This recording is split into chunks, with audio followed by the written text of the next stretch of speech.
Alright, what's up everyone and welcome back. Today we're going to be looking at Sir Charles. We're going to look at his skills and just check out this brand new Earth Knight. Also, we're going to be doing some summons, and here's a quick reminder to please don't forget to smash that like button and also subscribe. So without any further ado, let's dive right in. For King Arthur, I would give my life. The time has come to determine the victor. I'll show you how. Okay, so let's look at his S3, which we all know has the best, most amazing animation in the game. 10 out of 10 on that. Regardless if he's good or not, just his animation alone makes him a top tier. Period. Alright, so we have here an AoE attack, which buffs all allies with attack up and defense up for 2 turns or 3 turns on a burn. Damage is increased when there are fewer foes. Yeah, that's kind of whatever. Like, we like this skill for its dope ass animation, and the buffs are pretty nice too. So here we basically have an almost permanent attack and defense buff, because this can be brought down to 4 turns, and with a burn we can make this a 3-turn skill. So we can easily keep this up 100% of the time if he is geared fast enough. Now let's look at his S2. Correct your posture. Watch and learn. Alright. That's a really nice animation on a non-ultimate skill. I think the developers took some of that creativity tea or some creative snacks when they were in the office and thinking of Sir Charles. I'm really loving these animations. They're just fantastic. Alright, so S2. In his S2 we have an 80% chance to dispel all buffs, which can be brought up to 100% at +4 skill up, and damage increased per buff. So he's basically a DPS tank.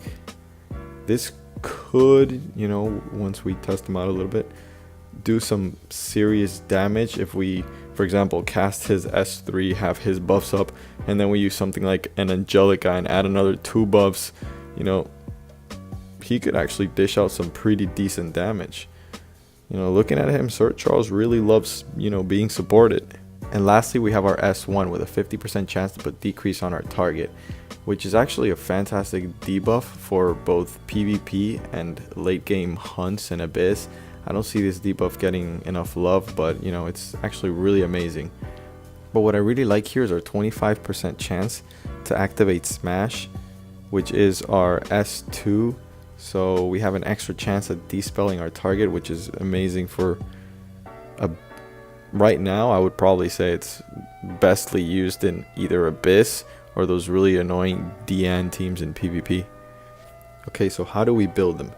Right now he's still being tested, so there's no specific build for him.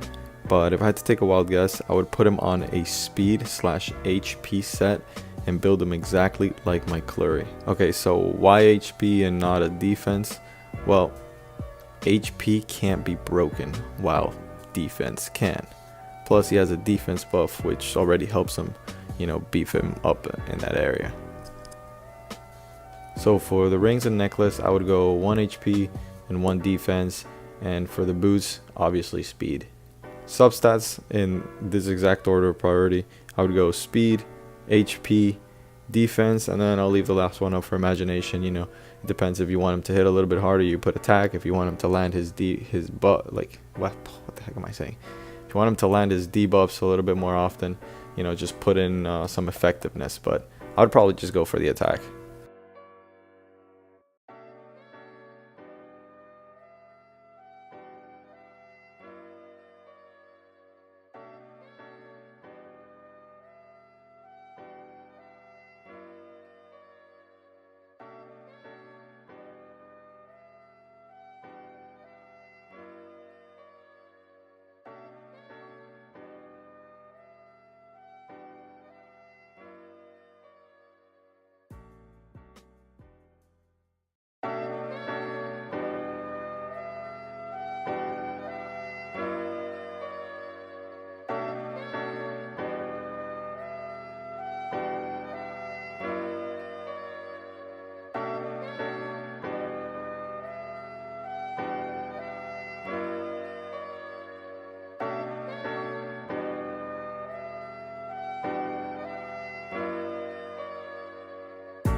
god, they did so good on these skill animations, for real.